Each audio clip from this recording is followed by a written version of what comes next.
Well, hello everyone. Hope everything's going well in IT4990. We're rushing toward the end of the quarter, entering the final stretch over the next couple of weeks. A few things I want to look at quickly, make sure everyone is on the same page. One of the things we looked at recently was the legal, ethical, and policy issues. I want you to be sure that you included all three in them, because all of them do make sense and importance for organizations. I know a lot of you may not think legal issues are all that important. For example, I work at Capella. Capella is a publicly traded company, and so there are certain things that I must do or not do being an employee of a publicly owned company. For example, I cannot come out and say, hey, do you know, next month we're coming out with these new programs, although we might be, and yet it's not regular public information, so I can't come out and tell you that. That is a legal issue. One thing also, as far as policy, I've done presentations, and anytime you put the Capella symbol, that shield, it has to say Capella University next to it. Did you know that? But that's something I have to deal with, that and a number of other things as far as policy issues when I do presentations and use other kinds of marketing things, etc. Also, one thing to consider is in your organization, you're recommending some changes. Are there adequate policies concerning that? And there might be policies that regulate that as well. So be sure you look into those areas. But remember, all of those areas are important: legal, ethical, and policy issues. Looking ahead, executive summary, some of you are beginning to post those. Be sure that is a summary of the documentation you're putting together.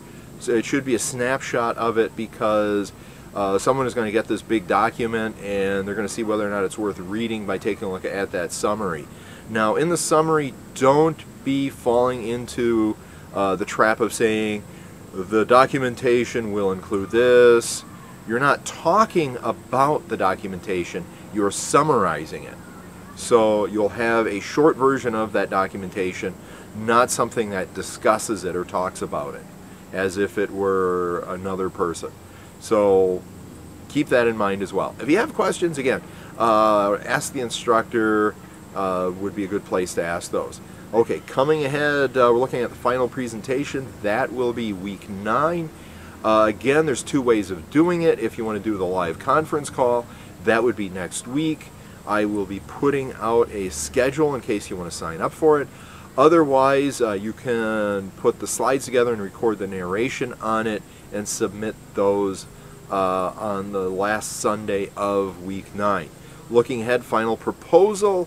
Final proposal is the compilation of all the documentation. This does not include presentations or speeches. It is documentation only. Please take a look at the description in week 10 assignment, and that will have a list of everything that goes into it and all the different parts. Now remember, this is the documentation we have put together throughout the course. It's not going to be new material. So when you look at that and you see literature review or any of the parts, it's something we've already worked on. But you should be going back and looking over things and updating them, because again, just as if we're working on the implementation of a project, the charter does change. And what we're doing here is the due diligence that comes before we write up that charter. And again, things do change and mature as you continue to work things out. So keep that in mind. Again, any problems, any questions, put them in Ask the Instructor. I do get back to them quite quickly. And if there's anything else like issues that keep you from getting your work done, send a course room email. I do get back to those quite quickly as well. So we're coming into the final stretch. Wish you all good luck, and been a great time in class. Thanks.